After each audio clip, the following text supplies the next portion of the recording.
Joint stock company आखिर होती क्या है? Artificial being intangible invisible but existing in contemplation by the law. Company is artificial person created by law, ये बड़ी हम डेफिनेशन है। Having a separate legal identity with perpetual succession and common seal. देखो, joint stock company का मतलब ये है कि बहुत ही ज़्यादा लीगल अथॉरिटी, यानी एक उसकी हैसियत एक इंसान जैसी होती है, एक लीगल इंसान, आर्टिफिशियल पर्सन। ठीक है, जिस तरह कोका कोला पेप्सी पे, पेप्सी कोक पे केस कर सकती है ना भाई, बिल्कुल कर सकती है।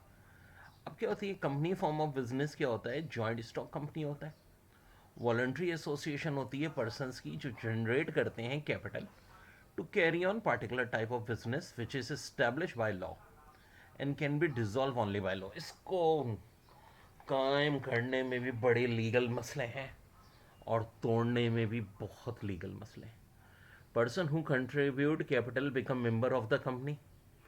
This form of business has legal existence separate from its member, which means member may come and go but the company remains its existence. This form of business organized generally require huge capital investment which is contributed by the member. The total capital of a joint stock company is called share capital and it is divided into number of units called share. Thus every member has some share in business depending upon the amount of capital contributed by him, hence member are called shareholder. अब देखो ना यार, कोई है, फर्ज करो मैं हूँ यार 90% शेयर, वाह सेठ बन गया यार मैं तो। ठीक है, एक मेरा दोस्त है उसके 4% शेयर है, एक के 2% है। ठीक है, तो ऑब्वियस से बात है जिसके शेयर ज़्यादा होते हैं उसको प्रॉफिट भी उसी हिसाब से मिलेगा। ठीक है भाई, तो ये है चीज़। इसके बाद फीचर्स क्या क्या हैं भाई कंपनी के, देख लेते हैं। पहली बात तो ये कि लीगल फॉर्मेशन होती है। ठीक है, बहुत सारी लीगल फॉर्मेलिटीज़ होती हैं, रजिस्टर होती हैं। फॉर्मेलिटी आपको कंट्री के लॉ के हिसाब से करनी होगी।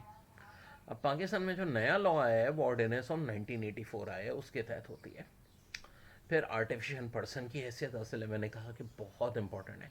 सब देखो, किसी इंसान का ना बर्थ सर्टिफिकेट होता है, एग्जिस्टेंस होता है, डेथ सर्टिफिकेट होता है, तो इसकी भी ना ये सारी चीज़ें होती हैं। यानी अब कंपनी क्लोज होगी तो पूरा उसका रिकॉर्ड होगा। ठीक है, जिस तरह नादरा में हमारा डाटा होता है इंसानों का, तो कंपनी का भी इस तरह से डाटा होता है।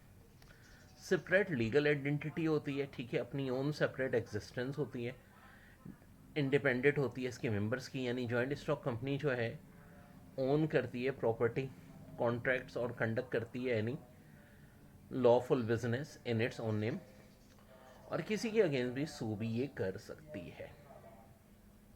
ठीक है जी।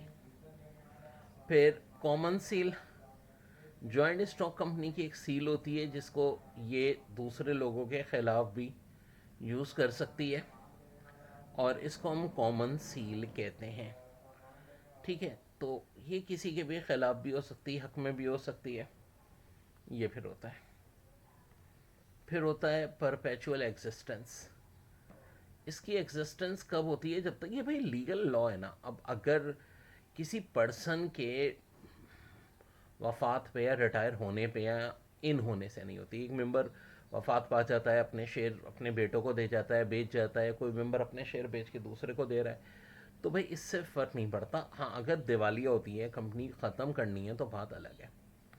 लिमिटेड लाइबिलिटी, ये क्या भाई हो गई?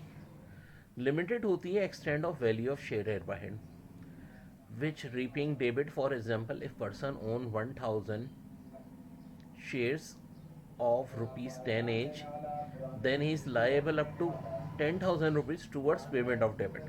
अब कर्जा देना है तो भाई उसके शेयर 1,000 शेयर हैं, 10 रुपये ईच है, तो 10,000 ही देना है। ठीक है, तो अगर कभी कंपनी ख़त्म होती है तो इतना ज़्यादा फ़र्क नहीं पड़ता।